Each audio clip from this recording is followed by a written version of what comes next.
కొత్తగా కనిపిస్తున్నాడు. ఈ లుక్ ఏ సినిమా కోసం? 3 పాటలు మినహా రాజాసాబ్ షూటింగ్ అయితే పూర్తయింది. ఈ హారర్ కామెడీ కోసం లుక్ మార్చే ఛాన్సే లేదు. మరి ఫౌజీలో ఇలాగే కనిపిస్తున్నాడా లేదంటే స్పిరిట్ కోసమా? మేక్ ఓవర్ అయిన ప్రభాస్ ఫ్యాన్స్ కి బాగా నచ్చేశాడు. కానీ లుక్ ఏ సినిమా కోసమో అర్థం కాక కన్ఫ్యూజన్ లో ఉన్నారు.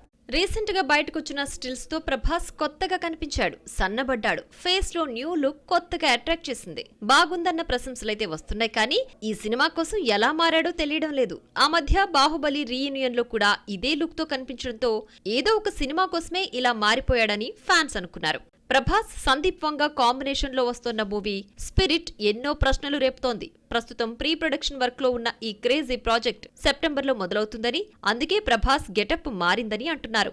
సందీప్ వంగ చేతిలో పడితే హీరో మారిపోవాల్సిందే. హీరో అద్దంలో చూసుకుంటే తనని తాను గుర్తుపట్టలేడు. గెటప్ పూర్తిగా మార్చేస్తాడు. అది అర్జున్ రెడ్డి అయినా, యానిమల్ అయినా గడ్డం కంపల్సరీ. మరి ప్రభాస్ దగ్గరకొచ్చేసరికి గెటప్ ఎలా ఉంటుందా అన్న ఆసక్తి నెలకొంది. స్పిరిట్ లో ప్రభాస్ నిజాయితీ పోలీస్ ఆఫీసర్ గా కనిపిస్తాడని ఆల్రెడీ సందీప్ చెప్పేశాడు. డార్లింగ్ ఫస్ట్ టైం ఖాకీ డ్రెస్ లో కనిపించనున్నాడు. పోలీస్ గెటప్ లో గుబురు గడ్డంతో కనిపించడానికి వీల్లేదు. క్లీన్ షేవ్ లో కనిపించాలి. ప్రస్తుతం కనిపిస్తున్న గెటప్ స్పిరిట్ కోసమే అన్న టాక్ నడుస్తోంది.